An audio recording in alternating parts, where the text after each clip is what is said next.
جو اسلام کے بارے میں نہیں جانتے. دعوت پہنچانے کے کئی طریقے ہیں. کچھ طریقے میں سفلتا ملتی ہے, کچھ طریقے میں کم سفلتا ملتی ہے.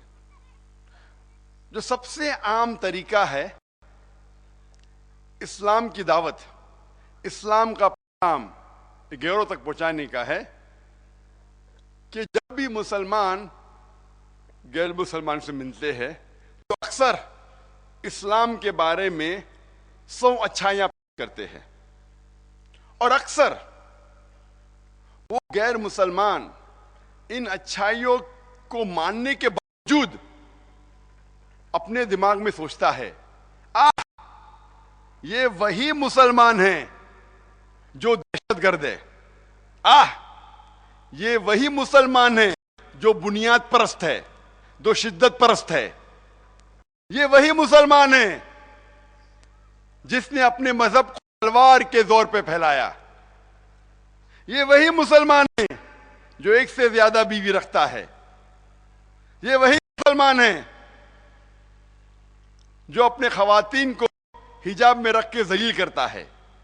یہ چند سوالات, یہ چند غلط فہمیاں اس غیر مسلم کے دماغ میں ہونے کی وجہ سے وہ غیر مسلم اسلام کی اچھائیوں کو قبول نہیں کرتا. اسی لیے جب بھی میں غیر مسلم کو ملتا ہوں سب سے پہلے میں یہ پوچھتا ہوں کہ آپ کو اسلام سے کیا شکایت ہے, آپ کو اسلام کے بارے میں کیا صحیح نہیں لگتا. بھلے آپ کا علم صحیح یا غلط ہے, جو بھی علم آپ کے پاس ہے اسلام کے بارے میں ان سے پہلا سوال پوچھتا ہوں کہ آپ کو اسلام کے بارے میں کیا غلط لگتا ہے, اور میں انہیں سہمت کرتا ہوں, ان کو آرام دلاتا ہوں کہ وہ اسلام کے بارے میں کوئی بھی شکایت کر سکتے, خلاف بھی بات کر سکتے, چاہے قرآن کے خلاف ہو چاہے اسلام کے خلاف ہو, اور میں ناراض نہیں ہوں گا. میں جوان ہوں لیکن الحمدللہ ناراض نہیں ہوں گا. اور جب میں انہیں مطمئن کرتا ہوں کہ آپ بنا جھجک کوئی بھی سوال پوچھ سکتے ہیں, پھر وہ غیر مسلم 3 یا 4 سوالات پیش کرتا ہے, اور یہ 3 یا 4 سوالات اکثر جو 20 سب سے پوچھے جانے سوالات غیر مسلمانوں سے یہ ان میں سے ہوتے ہیں. میرے 20 سال سے زیادہ تجربہ جو دعوتی میدان میں ہوں میں, مجھے یہ اندازہ ہوا ہے کہ اکثر غیر مسلمانوں کو 20 سب سے عام سوالات ہے اسلام کے متعلق, اور جب 3 یا 4 سوالات پیش کرتے ہیں وہ اکثر یہ 20 سوالاتوں میں سے ہوتا ہے. اگر ہر مسلمان یہ 20 سوالوں کا جواب قرآن اور حدیث کی روشنی میں, قرآن اور حدیث کے حوالے سے, دیگر مذہب کے کتابوں کے حوالات سے, منطق کے مطابق, سائنس کے مطابق, ریزن اور لاجک کے مطابق اگر جواب دیں گے, بھلے وہ غیر مسلمان اسلام قبول نہ کرے لیکن کم از کم اس غیر مسلمان کے دل میں جو اسلام کے خلاف نفرت ہے وہ کم از کم مٹ جائیں گی. ہر مسلمان کا فرض ہے کہ وہ اسلام کا پیغام غیر مسلمانوں تک پہنچائے. اور یہ 20 سوالات غیر مسلمانوں کے ذہن میں کیسے پیدا ہوتے ہیں؟ جس طریقے سے میڈیا اسلام کو پیش کرتا ہے اس طریقے سے یہ سوالات اس کے ذہن میں پیدا ہوتے ہیں. آج international news paper, international magazine, international radio broadcast station, international television satellite channels, internet, یہ ساری میڈیا اسلام کے خلاف غلط فہمیاں پھیلا رہی ہے، اسلام کے بارے میں غلط انفارمیشن دے رہی ہے. دے آر ڈوئنگ ویرولنٹ پروپیگنڈا، اسلام کے خلاف پروپیگنڈا کر رہی ہے. جس طریقے سے یہ میڈیا اسلام کے خلاف غلط فہمیاں پھیلا رہی ہے، اس طریقے سے یہ 20 سوالات غیر مسلمانوں کے ذہن میں پیدا ہوتے ہیں. 20 سال پہلے یہ 20 سوالات کچھ اور تھے. 20 سال بعد ہو سکتا ہے کہ یہ 20 سوالات بدل جائیں گے، لیکن ساری دنیا میں یہ عام سوالات وہی ہے.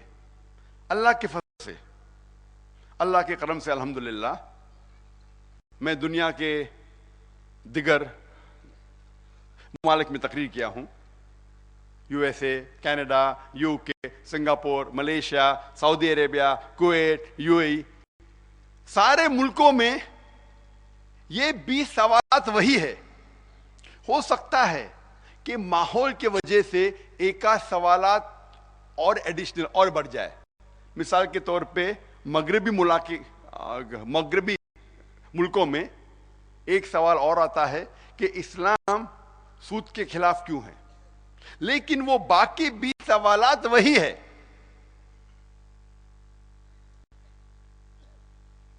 میں نے ایک کتاب لکھی ہے جس کا انگریزی میں ٹائٹل ہے answers to the most common questions asked by non Muslims. غیر مسلمانوں کے سب سے زیادہ پوچھے جانے والے سوالات کے جواب. اس کا ترجمہ اردو میں ہو چکا ہے، ہندی میں اور کئی زبانوں میں ہو چکا ہے. وقت کی قلت ہونے کی وجہ سے شاید میں سارے سوالات کا جواب نہیں دے پاؤں گا اس تقریر میں. کوشش کروں گا کہ انشاءاللہ کم از کم آدھے یا آدھے سے زیادہ سوالات کا جواب دوں. لیکن آپ انٹرنیٹ پہ جا سکتے ہیں، میری کتاب پڑھ سکتے ہیں. ان سارے سوالات کا جواب قرآن اور حدیث کی روشنی میں، دیگر مذہبی کتابوں کی روشنی میں، منطق سے، ریزن، لاجک، سائنس کی روشنی میں آپ کو اس کے جوابات مل جائیں گے. آج سب سے اہم غلط فہمی اسلام کے متعلق جو غیر مسلمانوں کے ذہن میں ہے، آج اسلام کا سب سے بدنام لفظ ہے جہاد. جہاد کے بارے میں غلط فہمی صرف غیر مسلمانوں کو نہیں ہے، اکثر مسلمانوں کو بھی ہے. جس طریقے سے میڈیا نے جہاد کے بارے میں غلط فہمی پھیلائی ہے دنیا میں، نہ ہی غیر مسلمانوں کو بھی جہاد کے بارے میں غلط فہمی ہے. صرف غیر مسلم نے، مسلم بھی سمجھتے ہیں کہ جہاد کے معنی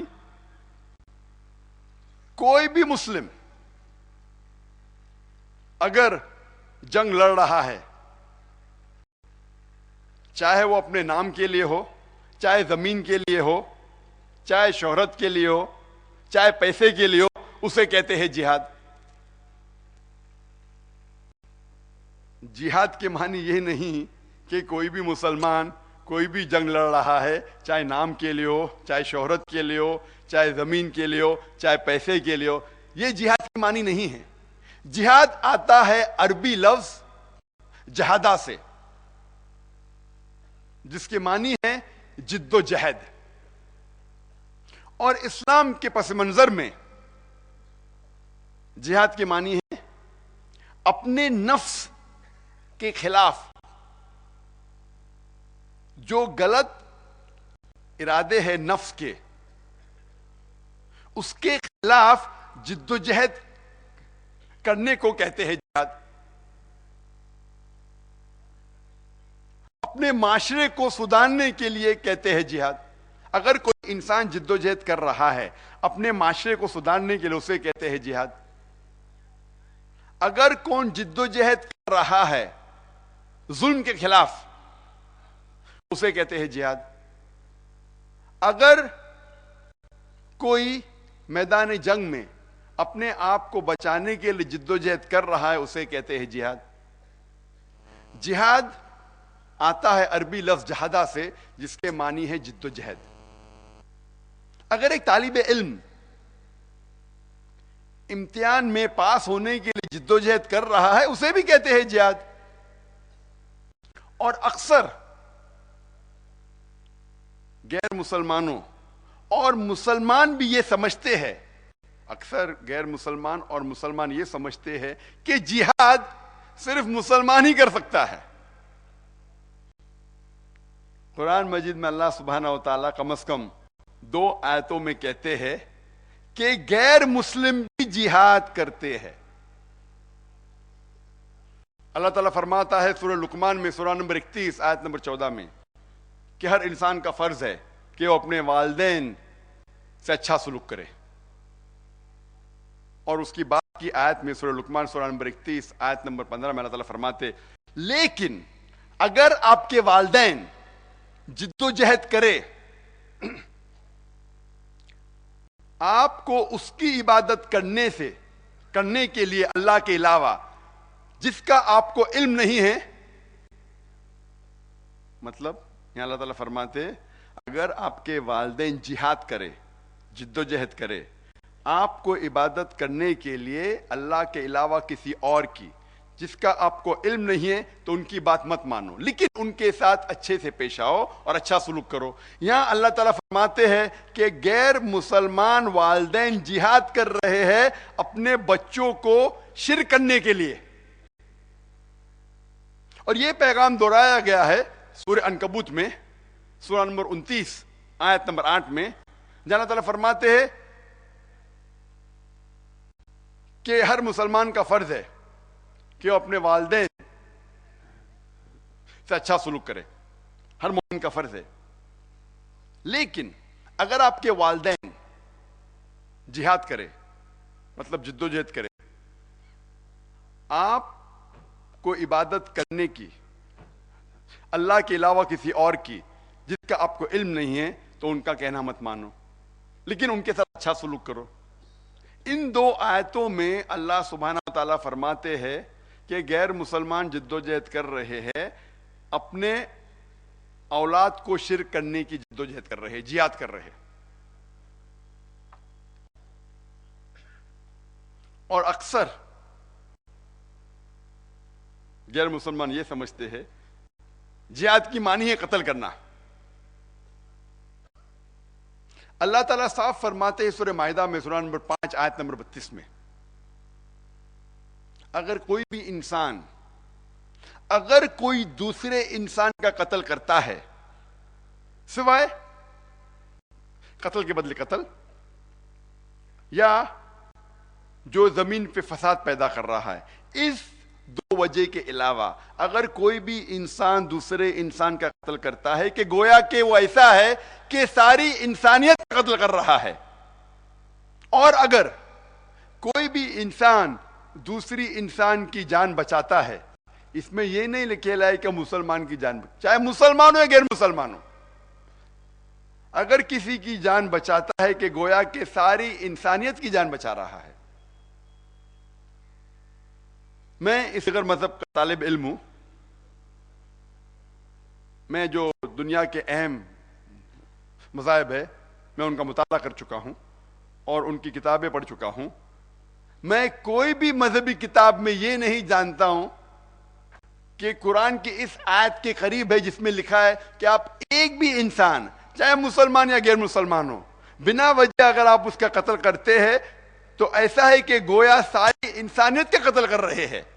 اور اگر ایک انسان کی جان بچاتے ہیں چاہے مسلمان یا غیر مسلمان ہو گویا کہ ساری انسانیت کا جان بچا رہے ہیں.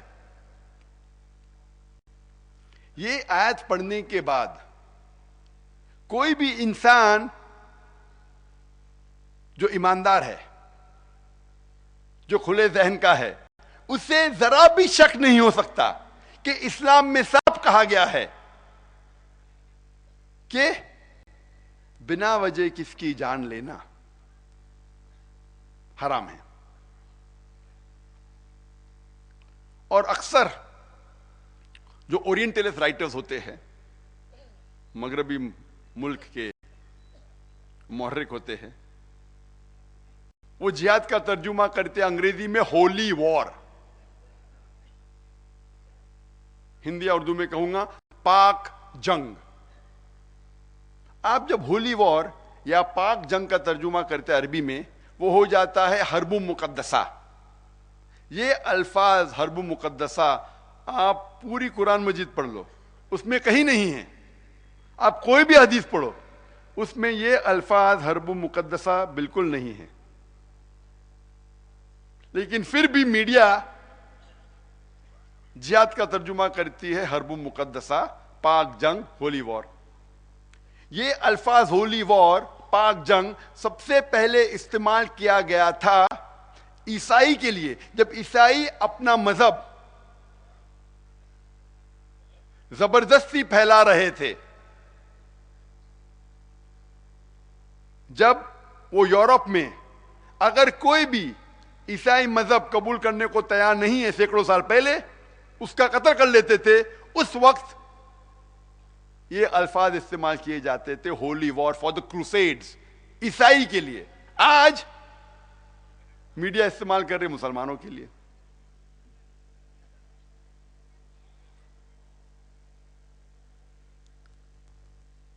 دوسرا سب سے عام سوال اسلام کے متعلق غیر مسلمانوں کے ذہن میں ہے کہ مسلمان بنیاد پرست ہے، مسلمان شدت پرست ہے. بنیاد پرست کی کیا معنی ہوتی ہے؟ What is the meaning of the word fundamentalist? بنیاد پرست اس شخص کو کہتے ہیں جو کوئی چیز کی بنیادی باتوں کو جانتا ہے اور اس پہ عمل کرتا ہے. مثال کے طور پہ اگر کوئی انسان کو اچھا سائنٹسٹ بننا ہے، اچھا سائنسدان بننا ہے، تو اس کے لیے فرض ہے کہ وہ سائنس کے بارے میں علم رکھے اور اس پہ عمل کرے. جب تک وہ سائنس کے میدان میں بنیاد پرست نہیں ہے، تب تک وہ اچھا سائنسدان بن ہی نہیں سکتا. اگر کوئی شخص کو اچھا میتھمیٹیشین بننا ہے، اس کے لیے فرض ہے کہ وہ میتھمیٹکس کی بنیادی باتوں کو جانے اور اس پہ عمل کرے. جب تک وہ میتھس کے میدان میں بنیاد پرست نہیں بنتا، تب تک وہ اچھا میتھمیٹیشین بن ہی نہیں سکتا. ہم سب بنیاد پرستوں کو ایک ہی لاٹھی سے نہیں ہانک سکتے. ہم یہ نہیں کہہ سکتے کہ ہر بنیاد پرست خراب ہے یا ہر بنیاد پرست اچھے ہے. ہمیں دیکھنا پڑے گا کہ کس میدان میں وہ انسان بنیاد پرست ہے. مثال کے طور پہ اگر ہمارے معاشرے میں ایک بنیاد پرست ڈاکٹر ہے، طبیب ہے، تو وہ شخص اچھا انسان ہے، وہ ہزاروں انسانوں کی جان بچا رہا ہے، وہ اچھا بنیاد پرست ہے. لیکن دوسری طرف ہمارے معاشرے میں ایک بنیاد پرست چور ہے جس کا پیشہ ہے چوری کرنا. وہ معاشرے کے لیے برا انسان ہے، وہ برا بنیاد پرست ہے. ہم سب بنیاد پرستوں کو ایک ہی لاٹھی سے نہیں ہانک سکتے. ہمیں دیکھنا پڑے گا کہ کس میدان میں وہ انسان بنیاد پرست ہے. جہاں تک کہ میرا سوال ہے، میں ایک مسلمان بنیاد پرست ہوں اور مجھے گرو ہے، مجھے فخر ہے کہ میں مسلمان بنیاد پرست ہوں، کیونکہ میں اسلام کی بنیادی باتوں کو جانتا ہوں اور الحمدللہ کوشش کرتا ہوں اس پہ عمل کروں. اور میں چیلنج دیتا ہوں، ایک بھی شخص اسلام کی ایک بھی بنیادی باتیں پیش کرے، ایک بھی اسلام کی بنیاد بات پیش کرے جو انسانیت کے خلاف ہے. ہو سکتا ہے میڈیا کی وجہ سے، کئی غلط اسلام کی کتابیں پڑھنے کی وجہ سے وہ غیر مسلم سمجھتا ہوں گا کہ یہ اسلام کی بنیادی باتیں غلط ہے. لیکن جب ہم اس کی غلط فہمی دور کریں گے تو ایک بھی عام غیر مسلم جو کھلا ذہن کا ہے وہ اسلام کے متعلق ایک بھی بنیادی بات نہیں پیش کر سکتا جو انسانیت کے خلاف ہے.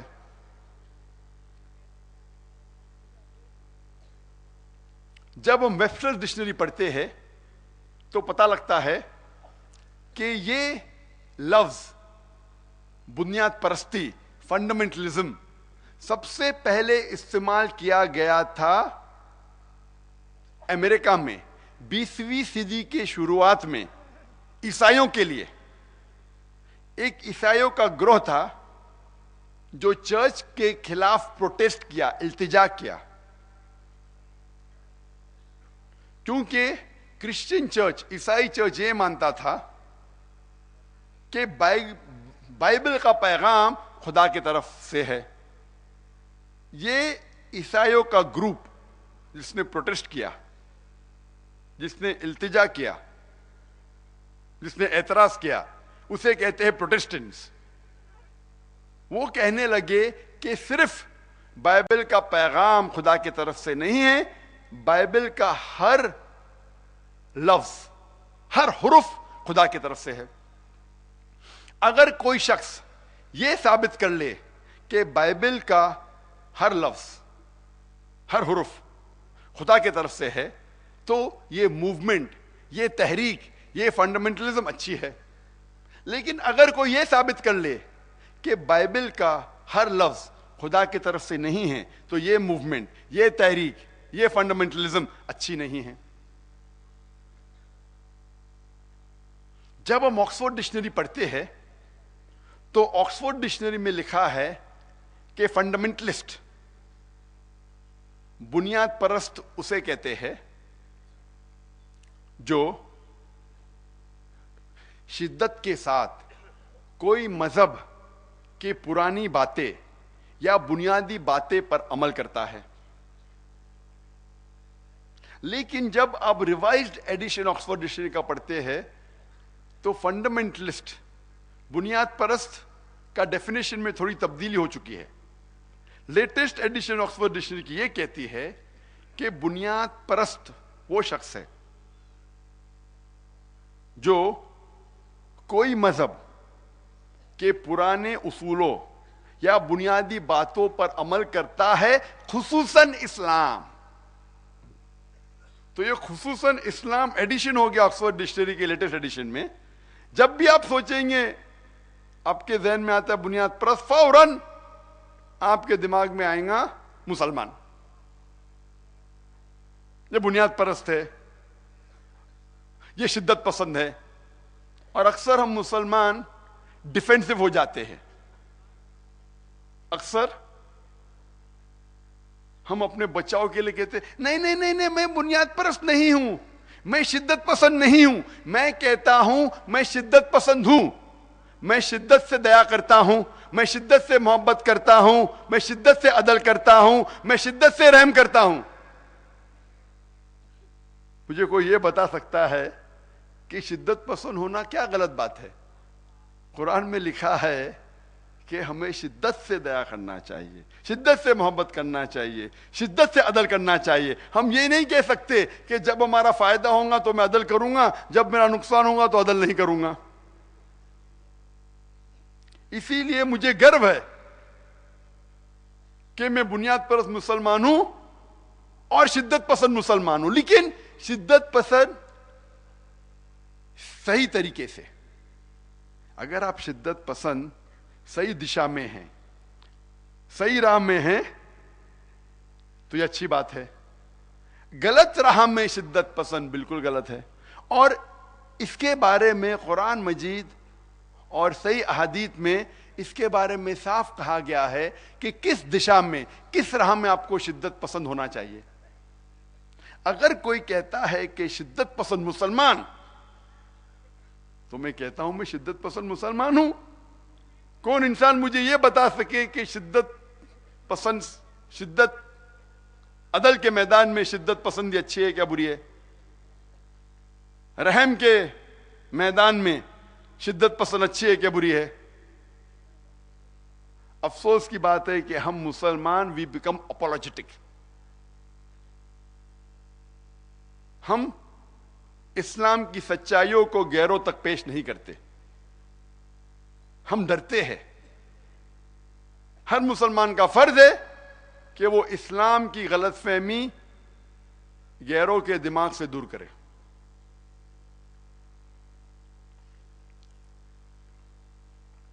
تیسری سب سے اہم غلط فہمی غیر مسلمانوں کے دماغ میں جو آتی ہے اسلام کے خلاف، وہ ہے کہ مسلمان دہشت گرد ہے. اور اکثر ہم دیکھتے ہیں کہ کئی بار ایک انسان، اس کی ایکٹیویٹی وہی ہے، وہ ایک کام کرتا ہے، لیکن اسی انسان کے کام کو دو القاب دیے جاتے ہیں، 2 different لیبلز. اور سب سے اچھی مثال ہے کہ تقریباً 60 سال پہلے جب انگریز ہمارے اس ہندوستان پر راج کر رہے تھے، 60 70 80 سال پہلے، کئی ہندوستانی اپنے دیش کے لیے جد و جہد کر رہے تھے، اپنی دیش کی آزادی کے لیے لڑ رہے تھے. یہ ہندوستانی کو انگریز کہتے تھے دہشت گرد، لیکن ہم عام ہندوستانی کہتے تھے یہ دیش بھکت ہے. وہی انسان، وہی کام، 2 القاب. اگر آپ انگریز کے فلسفے سے سہمت ہے کہ انگریز کو ہندوستان پہ راج کرنے کا حق ہے، تو بے شک یہ ہندوستانی دہشت گرد تھے. لیکن اگر آپ عام ہندوستانی کے فلسفے سے سہمت ہے، ان کے رائے سے سہمت ہے کہ انگریز ہندوستان میں تجارت کرنے آئے تھے، انہیں ہم پہ راج کرنے کا کوئی حق نہیں، تو ہم یہ لوگوں کو کہیں گے کہ وہ دیش بھکت ہے، وہ اپنے دیش کے لیے جد و جہد کر رہے ہیں.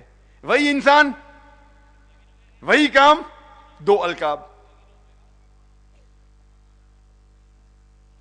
مجھے پریس انٹرویو میں ہندوستان میں کئی بار جب پریس کانفرنس میں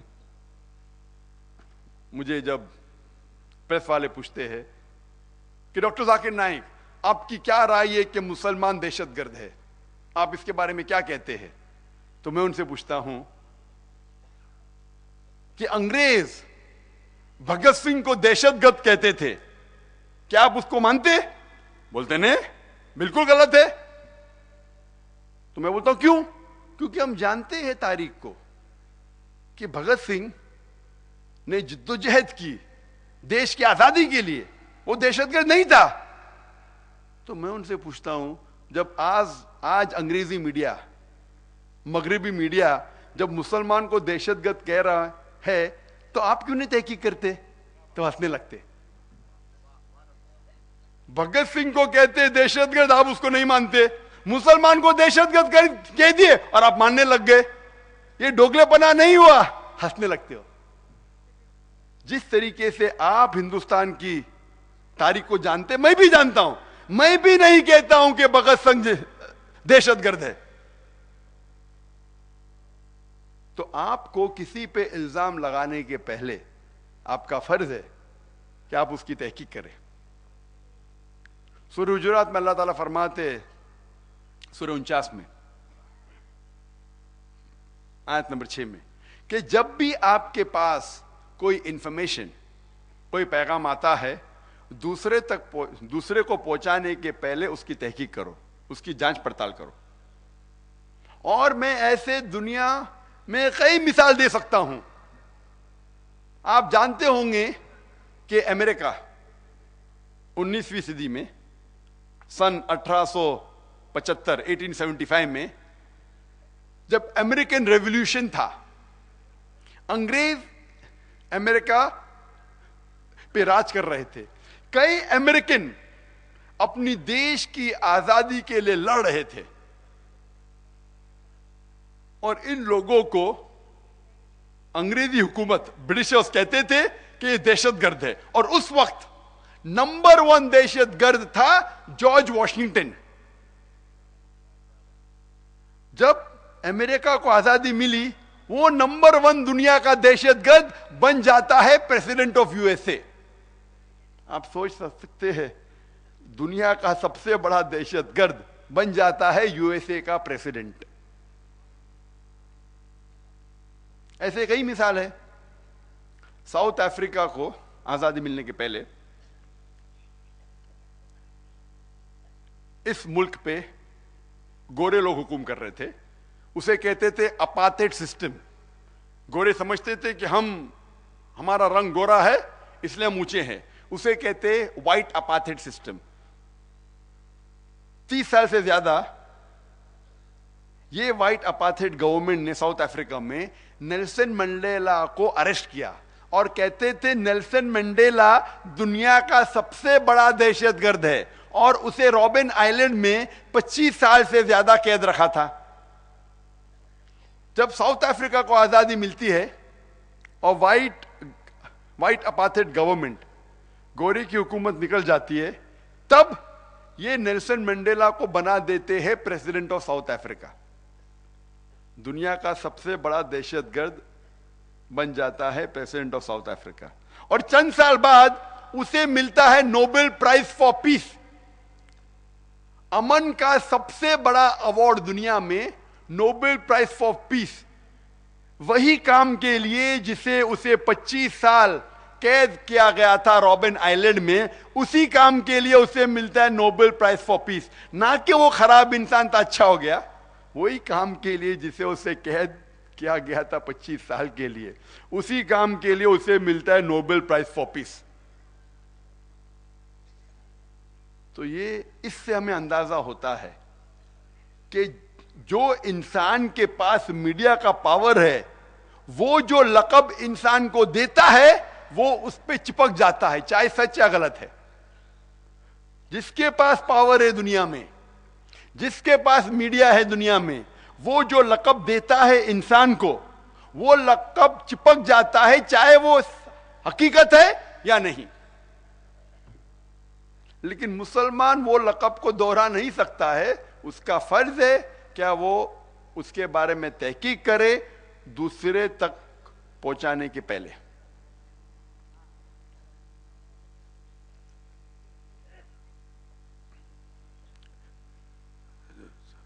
چوتھی عام غلط فہمی جو غیر مسلمانوں کو اسلام کے متعلق, وہ ہے کہ اسلام تلوار کے زور پہ پھیلا. اسلام کی معنی, اسلام آتا ہے لفظ سلام سے, جس کے معنی ہے امن, جس کے معنی ہے سلامتی. وہ آتا ہے لفظ سلم سے, جس کے معنی اپنی زندگی بسر کرنا اللہ سبحانہ و تعالیٰ کے احکامات کے مطابق. اسلام کے معنی ہے امن, سلامتی حاصل کرنا, اپنی زندگی اللہ سبحانہ و تعالیٰ کے احکامات کے مطابق. تو اگر میں ترجمہ کروں گا کہ اسلام تلوار کے زور پہ پھیلا, اس کے معنی ہو جاتی ہے امن اور سلامتی تلوار کے زور پہ پھیلی. یہ جو سٹیٹمنٹ ہے یہ کانٹرڈکٹری ہے, یہ ٹکرا رہا ہے. امن اور سلامتی تلوار کے زور پہ پھیلی, بالکل کانٹرڈکٹری ہے, یہ ٹکرا رہا ہے. اور اس کا جواب ایک مشہور محرک جس کا نام ہے ڈیلیسیو اولیری, وہ دیتے ہیں ایک کتاب اسلام ایٹ دا کراس روڈ, صفحہ نمبر 8 میں. اور وہ کہتے ہیں کہ history makes it clear that the legend of fanatical Muslims sweeping across the world forcing Islam at the point of the sword is the most absurd, fantastic myth that historians have ever repeated. De Lacy O'Leary کہتے ہیں کہ تاریخ سے صاف ظاہر ہوتا ہے کہ یہ الزام, تاریخ سے صاف ظاہر ہوتا ہے کہ یہ الزام کہ مسلمانوں نے تلوار کے زور پہ جو بھی ملک کے اوپر حملہ کیا، تاریخ گواہ ہے، تاریخ سے ظاہر ہوتا ہے کہ یہ الزام کہ مسلمانوں نے تلوار کے زور پہ اسلام پھیلایا اور زبردستی لوگوں کو مسلمان بنایا، یہ بالکل بے بنیاد غلط سٹیٹمنٹ ہے۔ کون کہتے ہیں؟ دلیسی اولیری۔ اور ہم جانتے ہیں کہ مسلمانوں نے اسپین ملک پر 800 سال حکومت کی، لیکن یہ مسلمانوں نے اسلام کی دعوت نہیں پہنچائی۔ عیسائی کروسیڈرز آئے اور مسلمانوں کو صاف کیا۔ ایک مسلم بھی اس وقت کھلے طور پہ آزان بھی نہیں دے سکتا تھا۔ تاریخ سے یہ معلوم ہوتا ہے ہمیں کہ ہم مسلمانوں نے 1400 سال تک اور آج بھی ہم عرب ممالک پہ راج کر رہے ہیں۔ کچھ سال کے لیے انگریز آئے، کچھ سال کے لیے فرینچ آئے، لیکن تاریخ گواہ ہے کہ ہم مسلمانوں نے 1400 سال سے ہم مسلمان عرب ممالک پہ راج کر رہے تھے اور اب بھی راج کر رہے ہیں۔ لیکن آج بھی 1,40,00,000 عیسائی ہے، جسے کہتے ہیں کاپٹک کرسچنز، جو عیسائی صدیوں سے ہے اور آج بھی عیسائی ہے۔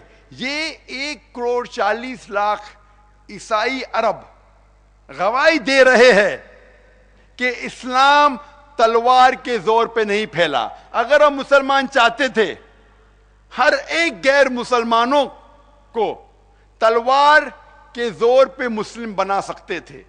آج 1,40,00,000 عیسائی عرب شہادہ دے رہے ہیں کہ اسلام تلوار کے زور پہ نہیں پھیلا۔ ہم سب جانتے ہیں کہ مسلمانوں نے اس دیش ہندوستان پر 800 سے 1,000 سال حکومت کی۔ اگر ہم چاہتے تو ہر غیر مسلمانوں کو تلوار کے زور پہ مسلمان بنا سکتے تھے، لیکن نہیں کیا۔ آج ہندوستان میں 80% سے زیادہ غیر مسلم ہیں۔ یہ 80% سے زیادہ غیر مسلم آج شہادہ دے رہے ہیں کہ اسلام تلوار کے زور پہ نہیں پھیلا۔ ہم چاہتے تھے تو ہر غیر مسلم کو تلوار کے زور پہ مسلمان بنا سکتے تھے، لیکن ہمارے دین، ہمارے مذہب میں اس کی اجازت ہی نہیں ہے۔ آج ہندوستان کے 80% سے زیادہ غیر مسلم شہادہ دے رہے ہیں کہ اسلام تلوار کے زور پہ نہیں پھیلا۔ آج جو ملک جس میں سب سے زیادہ مسلمان رہتے ہیں وہ ہے انڈونیشیا۔ میں یہ پوچھتا ہوں کہ انڈونیشیا میں کون سی مسلم آرمی انڈونیشیا گئی؟ آج ملیشیا میں 50% سے زیادہ مسلمان ہیں۔ میں یہ پوچھنا چاہتا ہوں کون سی مسلم فوج ملیشیا گئی؟ میں یہ پوچھنا چاہتا ہوں کہ کون سی مسلم فوج ایسٹ کوسٹ آف افریقہ گئی؟ کون سی مسلم آرمی گئی؟ کون سی تلوار کا استعمال کیا گیا تھا؟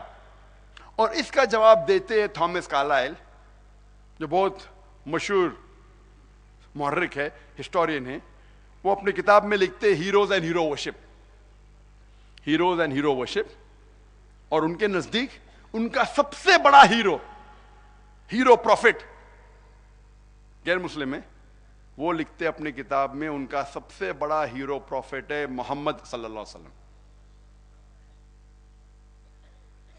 اور وہ لکھتے ہیں کہ اگر کوئی ایک انسان اپنی آئیڈیا کو، اپنے فلسفے کو تلوار کے زور پہ پھیلاتا ہے دنیا میں، اسے کوئی فائدہ نہیں ہوتا۔ ہر فلسفہ، ہر آئیڈیا، ہر سوچ سب سے پہلے ایک آدمی کی ذہن میں آتی ہے۔ ایک آدمی ساری دنیا میں. اگر وہ آدمی تلوار لے کے اپنے فلسفے کو پھیلائیں گا تو وہ بالکل سفلتا نہیں پائیں گا. اسے سب سے پہلے اپنی تلوار، صحیح تلوار کا استعمال کرنا چاہیے. تھامس کارلائل کہتے ہیں تلوار، کون سی تلوار؟ حکمت کی تلوار. اللہ تعالیٰ فرماتے ہیں سورہ نحل میں، سورہ نمبر 16 آیت نمبر 125، جس آیت سے میں نے اپنی تقریر کا آغاز کیا، ادعو الی سبیل ربک بالحکمہ والموعظۃ الحسنہ وجادلہم باللتی احسن. آپ لوگوں کو اللہ کی طرف بلاؤ، خدا کی طرف بلاؤ، حکمت اور حسنہ کے ساتھ، اور ان کے ساتھ اچھے طریقے سے بحث کرو. ہر مسلمان کا فرض ہے کہ وہ اسلام کا پیغام غیروں تک پہنچائے. ایک سروے ہوا تھا جس کا 235%، اور عیسائی صرف 47%، 47%. میں یہ پوچھنا چاہتا ہوں کہ ان 50 سالوں میں مسلمانوں نے کون سی جنگ لڑی کہ غیر مسلمانوں نے اسلام قبول کیا؟ میں یہ پوچھنا چاہتا ہوں کہ ان 50 سالوں میں کون سے مسلمانوں نے تلوار کا استعمال کیا؟ لوگوں کو مسلمان بنانے والا مذہب ہے اسلام. آج یورپ میں سب سے زیادہ پھیلنے والا مذہب ہے اسلام، اور جتنا وہ اسلام کے خلاف غلط فہمیاں پھیلا رہے ہیں اتنا ہی اسلام تیزی سے پھیل رہا ہے. یہ 9/11 کے بعد بن گئے، اسلام قبول کیا. یورپ میں 9/11 کے بعد 10 مہینوں میں 22,000 غیر مسلم یورپین نے اسلام قبول کیا.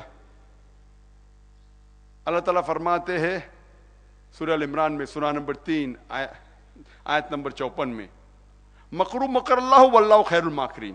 انہوں نے پلاٹ کیا، انہوں نے پلان کیا، اللہ نے بھی پلان کیا. اللہ سب سے بہترین پلانر ہے. جتنا وہ اسلام کو دبانے کی کوشش کر رہے ہیں اتنا ہی ایڈم پیئرسن کے کہاوت سے، ڈاکٹر ایڈم پیئرسن کہتے ہیں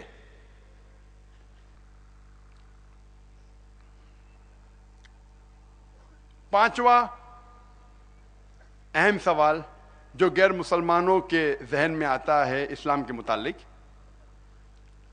وہ ہے اسلام میں مرد کو ایک سے زیادہ بیوی رکھنے کی اجازت کیوں ہے؟ 9/11 کے پہلے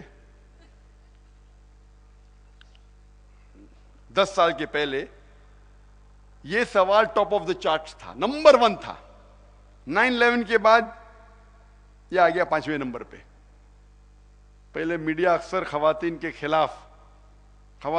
خلاف کہ اسلام میں خواتین کے حقوق نہیں ہیں، اسلام خواتین کو ذلیل کرتا ہے. آپ شاید یہ نہیں جانتے کہ جتنے غیر مسلمان امریکہ اور یورپ میں اسلام قبول کر رہے ہیں ان میں سے 2/3 حصہ خواتین ہیں. اگر اسلام خواتین کے حقوق نہیں دیتا تو یہ یورپین اور امریکن خواتین اسلام کیوں قبول کر رہے ہیں؟ کیونکہ وہ جانتے ہیں اسلام ایک واحد مذہب ہے جس میں خواتین کے حقوق ہے. 5واں سوال کہ اسلام میں مرد کو ایک سے زیادہ بیوی رکھنے کی اجازت کیوں ہے؟ میں جواب دینے کے پہلے یہ کہنا چاہتا ہوں کہ قرآن مجید ایک واحد مذہبی کتاب ہے جس میں لکھا ہے کہ آپ صرف ایک عورت سے شادی کر سکتے ہیں. قرآن مجید کے علاوہ آپ کوئی بھی کتاب پڑھیے، چاہے بھگوت گیتا ہو، چاہے رامائن ہو، چاہے مہابھارت ہو، چاہے بائبل ہو، چاہے اولڈ ٹیسٹمنٹ ہو، نیو ٹیسٹمنٹ ہو، دھما پد ہو، کوئی بھی مذہبی کتاب میں قرآن کے علاوہ یہ نہیں لکھا ہے کہ آپ صرف ایک عورت سے شادی کر سکتے ہیں. میں مذہبی اسلام اور دیگر مذاہب کا طالب علم ہوں، اور جتنے اہم مذاہب ہیں دنیا میں میں ان کی کتابیں پڑھ چکا ہوں، Bhagavad Gita, Ramayan, Mahabharat, Veda, Bible, Old Testament, New Testament, دمہ پڑھ. میں یہ چیلنج کرتا ہوں، کوئی بھی شخص ایسا الفاظ دکھا ہے ان مذہبی کتابوں میں سے جس میں لکھا ہے کہ مرد کو صرف ایک بیوی رکھنا چاہیے، ایک عورت سے شادی کرنا چاہیے. یہ قرآن کے علاوہ کوئی بھی مذہبی کتاب میں نہیں ہے. آپ جب رامائن پڑھیں گے اس میں لکھا ہے کہ شری رام کے والد راجا دشرت، ان کی ایک سے زیادہ بیوی تھی. جب آپ مہابھارت پڑھیں گے، مہابھارت میں لکھا ہے کہ شری کرشن کی کتنی بیویاں تھے؟ 4، 100، 1000، 10,000، 16,108. تو جب شری کرشن کے 16,108 بیویاں رہ سکتے ہیں تو ہم مسلمان کے 4 کیوں نہیں رہ سکتے؟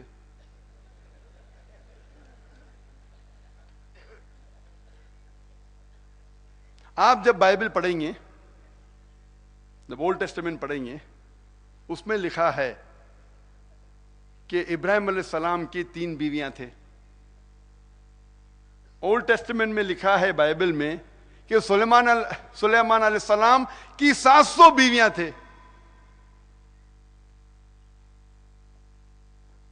اسلام کے علاوہ دیگر مذاہب میں کہیں بھی نہیں لکھا ہے کہ مرد صرف ایک بیوی رکھ سکتا ہے. کرسچینٹی میں بھی نہیں لکھا ہے، کتنے بھی رکھ سکتے، 2، 4، 5 ہزار، 10,000، کوئی اپر لمٹ نہیں، کوئی انتہا نہیں ہے. یہ چرچ نے ریسٹرکشن لگایا ہے کہ کرسچن کو، عیسائی کو صرف ایک بیوی رکھنا چاہیے. عیسائی کے مذہبی کتاب نے نہیں، یہود کی مذہبی کتاب نے بھی کئی ریسٹرکشن نہیں لگائے، کتنے بھی کر سکتے. اور پہلے عیسائی اور یہودی رکھتے تھے ایک سے زیادہ بیوی. یہودی مذہب میں 10ویں صدی میں جب ربائی گنشن بن یہودا، اس نے ایک فتویٰ لگایا کہ یہودی کو صرف ایک بیوی رکھنا چاہیے. اس کے بعد یہودی ایک بیوی رکھنے لگے. اور حال ہی میں سن 1950 تک کے جو یہودی مسلمان دیشوں میں رہتے تھے، اسے کہتے سیفراڈک کمیونٹی، وہ اب تک سن 1950 تک کے ایک سے زیادہ بیوی رکھتے تھے. جب چیف ربائی اسرائیل کا، اس نے فتویٰ دیا کہ صرف ایک رکھو، تو وہ لوگوں نے بند کیا. ہندو مذہبی کتاب میں کہیں بھی نہیں لکھا ہے کہ مرد کو ایک بیوی رکھنا چاہیے. وہ انڈین گورنمنٹ نے انڈین پینل کوڈ میں 1954 سن 1954 میں انڈین گورنمنٹ نے ریسٹرکشن لگائی، ایک آرڈر پاس کیا کہ ہندو مرد صرف ایک بیوی رکھ سکتا ہے. یہ انڈین گورنمنٹ نے، کوئی بھی ہندو مذہبی کتاب میں نہیں لکھا ہے کہ مرد کو ایک ہی بیوی رکھنا چاہیے. اور جب ہم اسٹیٹسٹکس پڑھتے ہیں انڈین گورنمنٹ کی on status of women in Islam, page number 66 میں، اس میں لکھا ہے کہ سن 1951 اور سن 1961 کے درمیان، یہ 10 سالوں کے درمیان 1951 to 1961 ہندوستان میں 4.31%، 4.31% مسلمانوں نے ایک سے زیادہ بیوی رکھی ان 10 سالوں میں.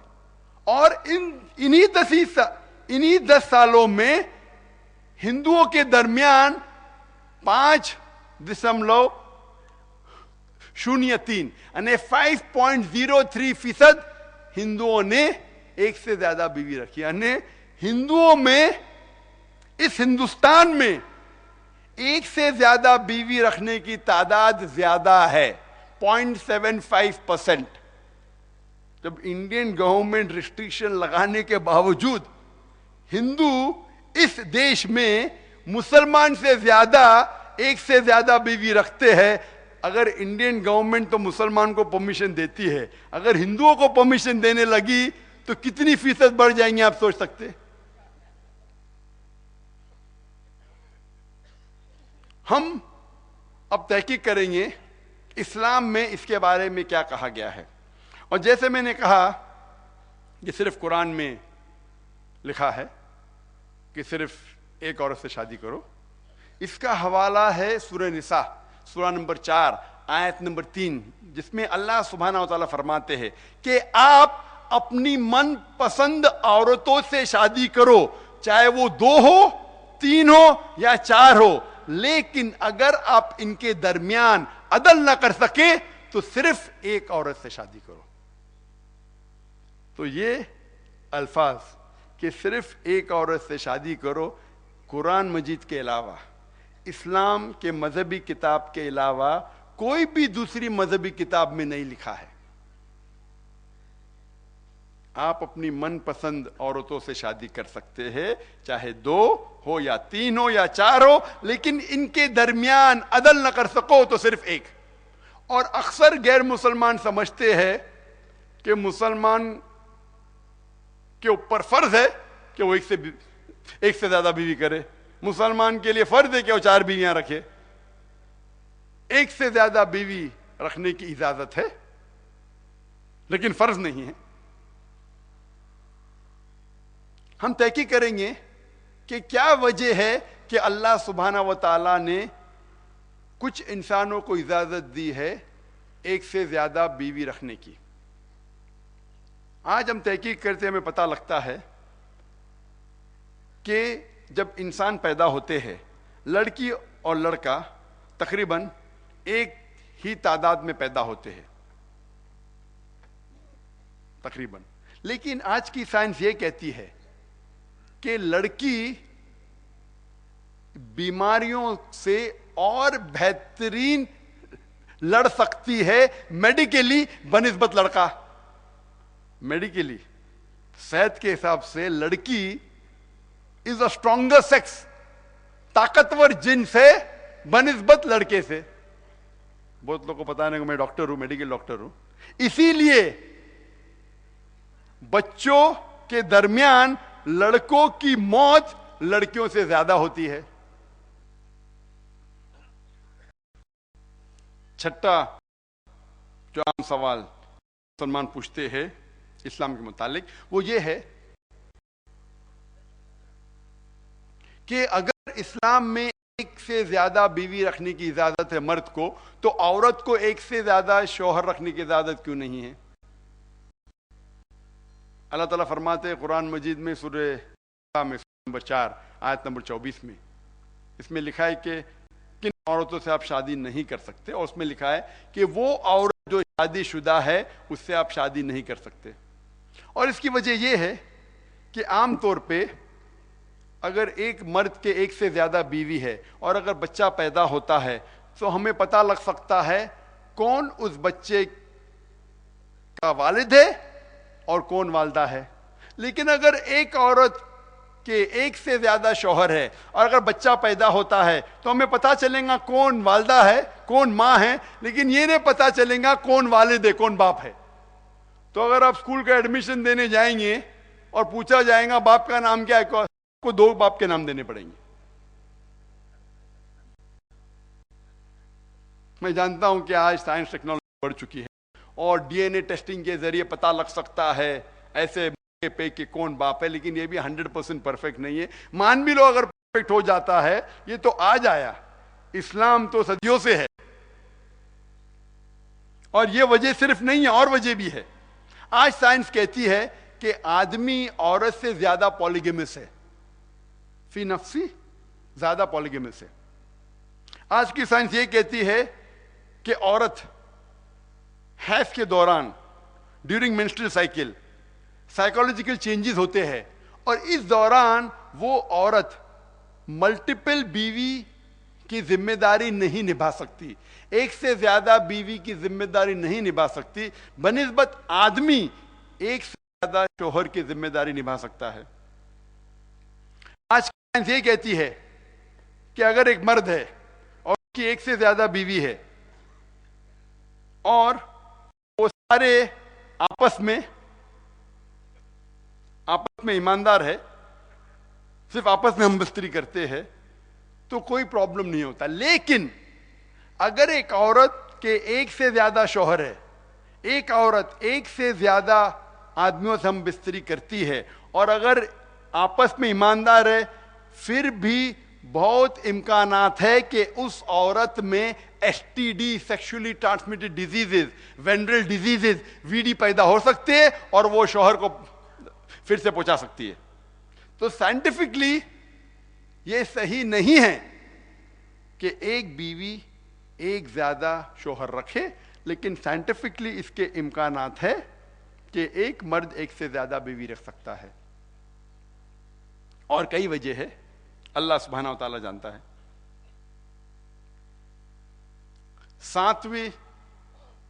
ساتواں اہم سوال، عام سوال جو غیر مسلمان اسلام کے متعلق کرتے ہیں، وہ ہے کہ اسلام خواتین کو ذلیل کیوں کرتا ہے حجاب میں رکھنے کے بعد. حجاب کے وجہ سے، حجاب فرض کہنے کے وجہ سے اسلام خواتین کو ذلیل کیوں کرتا ہے؟ اور اس کا جواب جاننے کے لیے ہمیں ہسٹری، تحریک پڑھنی پڑے گی کہ بیبلونین سویلائزیشن کے دور میں جب ایک مرد خواتین کا قتل کرتا تھا، اس کو سزا ملنے کے بدلے اس کے بیوی کا قتل کیا جاتا تھا. یہ اس ٹائم کا قانون تھا. At the time of Greek civilization کے دور ان کا فلسفہ تھا، ایک عورت تھی جس کا نام تھا پینڈورا، جو ذمہ دار تھی سارے معاشرے کے برائی کے لیے، یعنی سارے معاشرے کی برائی کی جڑ تھی عورت گریک سویلائزیشن میں. اس کے بعد گریک سویلائزیشن میں عورت کو صرف استعمال کیا گیا تھا ہم بستری کے لیے اور پھینکا جاتا تھا. رومن سویلائزیشن میں بھی عورت کی عزت نہیں کی جاتی تھی، اپنے ہوس پورے کرنے کے لیے استعمال کیا جاتا تھا ہم بستری کے لیے اور عورت کو پھینکا جاتا تھا. ایجپشین سویلائزیشن میں کہا جاتا تھا کہ عورت شیطان کا ہتھیار ہے. عرب ممالک میں قرآن نازل ہونے کے پہلے اکثر جب عورت پیدا ہوتی تھی اس کو زندہ دفنایا جاتا تھا. الحمدللہ قرآن نازل ہونے کے بعد یہ غلط چیز بند ہو گئی. افسوس کی بات ہے کہ آج ہمارے اس دیش ہندوستان میں اب تک لڑکی پیدا ہونے کے بعد اس کا قتل کیا جاتا ہے. اسلام سب سے پہلا واحد مذہب ہے جس نے خواتین کو حقوق دیا، اور محمد صلی اللہ علیہ وسلم سب سے پہلے انسان ہیں جو خواتین کی عزت کو بڑھایا. لیکن خواتین کو حقوق دینے کے بعد، عزت بڑھانے کے بعد طریقہ بھی دکھلایا گیا کس طریقے سے وہ اپنی عزت کو برقرار رکھے. اسی لیے حجاب کہا گیا. اکثر مقررین کہتے ہیں اسلام میں خواتین کا حجاب، لیکن اللہ سبحانہ و تعالی قرآن مجید میں پہلے ذکر کرتے ہیں مرد کے حجاب کے بارے میں، اس کے بعد عورت کے حجاب کے بارے میں. اللہ تعالیٰ فرماتے ہیں سورہ نور میں، سورہ نمبر 24 آیت نمبر 30 میں کہ اے مومنو، جب بھی آپ کوئی عورت کو دیکھتے ہیں تو اپنی نظر نیچے کرو اور اپنی حفاظت کرو. یعنی جب بھی کوئی مسلمان آدمی کوئی لڑکی یا خواتین کو دیکھتا ہے، اللہ تعالیٰ فرماتے کہ اسے نظر نیچے کرنا چاہیے.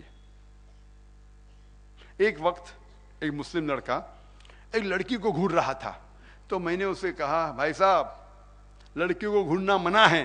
تو اس نے کہا ہمارے آخری پیغمبر محمد صلی اللہ علیہ وسلم نے فرمایا ہے کہ پہلی نظر معاف ہے، دوسری حرام ہے. میں نے ابھی تک آدھی نظر بھی پوری نہیں کیا. محمد صلی اللہ علیہ وسلم کیا فرمانا چاہتے جب انہوں نے کہا کہ پہلی نظر معاف ہے دوسری حرام ہے؟ وہ یہ کہنا چاہتے تھے کہ اگر غلطی سے آپ کوئی لڑکی کو دیکھتے ہیں تو پھر سے وہ لڑکی کو مت گھورو. اس کا مطلب یہ نہیں کہ میں 10 منٹ تک بنا پلکے جھپکائے، وداؤٹ بلنکنگ میں 10 منٹ تک لڑکی کو گھوروں گا اور کہوں گا کہ میں نظر پوری نہیں ہوئی. اس کے فوراً بعد اگلی آیت میں سورہ نور سورہ نمبر 24 آیت نمبر 31 میں اللہ تعالیٰ فرماتے کہ کہہ دو مومن عورتوں سے، کہہ دو مومنات سے کہ وہ اپنی نظر کو نیچے کرے اور اپنے سر کا پلو اپنے چھاتی پہ ڈھاکے اور اپنی زینت کا اذان نہ کرے، صرف وہ جو عام طور پہ ظاہر ہوتے ہیں، سوائے اپنے شوہر کے، اپنے والد کے، اپنے بیٹے کے اور ایک فرشتے محرم کی، جس کے سامنے وہ حجاب کو ریلیکس کر سکتے ہیں، ذرا کم کر سکتے ہیں۔ اسلام میں حجاب کے 6 نقطے ہیں۔ سب سے پہلا، مرد کے لیے ایکسٹینٹ ہے ناف سے لے کے گھٹنے تک، خواتین کے لیے سارا جسم ڈھکا ہونا چاہیے، صرف چہرہ اور ہاتھ ہتھیلی تک دکھ سکتا ہے۔